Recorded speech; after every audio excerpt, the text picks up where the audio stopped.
Hello friends, આજે આપણે બનાવીશું શાહી પનીર પંજાબી શાક. એકવાર બનાવજો, ખૂબ જ ટેસ્ટીફુલ શાક બન્યું હતું ને ખાવાની ખૂબ જ મજા પડી ગઈ હતી.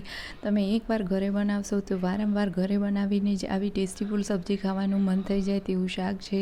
તે બનાવવા માટે સૌપ્રથમ આપણે એક પેન લઈશું, તેની અંદર તેલ 1 ચમચી જેટલું લઈશું. ત્યારબાદ એક મોટી ડુંગળી સમારી અને તેને રફલી કટ કરી અને એડ કરવાની છે. તેને સાથે થવા દઈશું. તેમાં 1 નંગ તમાલપત્ર, 2 સૂકા લાલ મરચાં, 1 તજનો નાનો ટુકડો, 1 મોટી ઇલાયચી અને 1 નાની ઇલાયચી એડ કરી અને તેને સાથે કરવાની છે. ત્યારબાદ હવે તેમાં આપણે 4 થી 5 કળી જેટલા લસણની એડ કરવાની છે અને તીખાસ માટે 3 થી 4 લીલા તીખા મરચાં એડ કરવાના, સાથે 1 નાનો આદુનો ટુકડો પણ એડ કરીશું અને તેને સરસ રીતે સાથે કરવાનું છે. હવે આમાં 3 આખા ટામેટાની એડ કરવાના છે. 1 નંગ ડુંગળી સામે 3 ટામેટાં લેવામાં આવે તો ખૂબ જ ટેસ્ટીફુલ અને કલરમાં પણ સુપર એવું ટેસ્ટીફુલવાળું સબ્જી તૈયાર થાય છે. માટે આપણે 3 નંગ ટામેટાં એડ કરીશું અને હવે ટામેટાને સાથે કરીશું. સાથે સાથે આપણે અહીં થોડા કાજુના ટુકડા પણ એડ કરીશું, જેથી ટેસ્ટ ખૂબ જ સરસ આવે.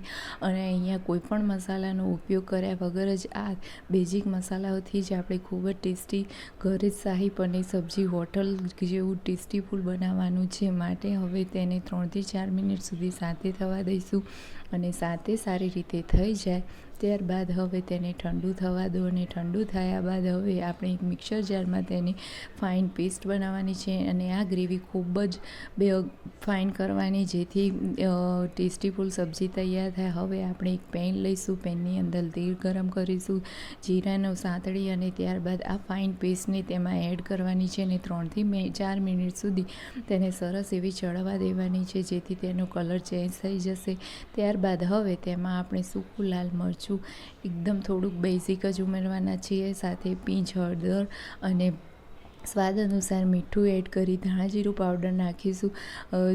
બધા જ ટેસ્ટ પ્રમાણે સબ્જી ખૂબ જ ટેસ્ટીફુલ સરસ એવું બની ગયું છે, તમે જોઈ શકો છો. ને લાસ્ટમાં હવે આપણે પનીરના કટકા એડ કરવાના છે, જે ફ્રેશ પનીરને નાના નાના કટકા કટ કરી અને હવે આપણે સબ્જીમાં એડ કરવાના છે. તમે એકવાર આ રીતે જરૂરથી સબ્જી બનાવજો અને કેવું લાગ્યું તેની કોમેન્ટ મારા સાથે શેર કરજો. ગમે તો લાઇક, શેર એન્ડ સબસ્ક્રાઈબ કરજો. ચેનલ પર જો નવા હોય તો સબસ્ક્રાઈબ કરી બેલ આઇકન દબાવજો, જેથી આવનારા તમામ વિડીયો તમારા સુધી પહોંચી શકે. અને આ રીતે શાહી પનીર બનાવી અને તેનો ટેસ્ટનું મને કોમેન્ટ જરૂરથી કરજો તમે. હવે તમે જોઈ શકો છો કે પનીરના ટુકડા 3 થી 4 મિનિટમાં સરસ એવા સાથે થઈ ગયા છે. ત્યારબાદ હવે આપણે કસૂરી મેથી એડ કરીશું અને જો તમારા જોડે ફ્રેશ ક્રીમ હોય તો તમે એડ કરી શકો છો. અહીં મારા જોડે અવેલેબલ નહોતી, તેથી મેં સ્કીપ કરેલી છે.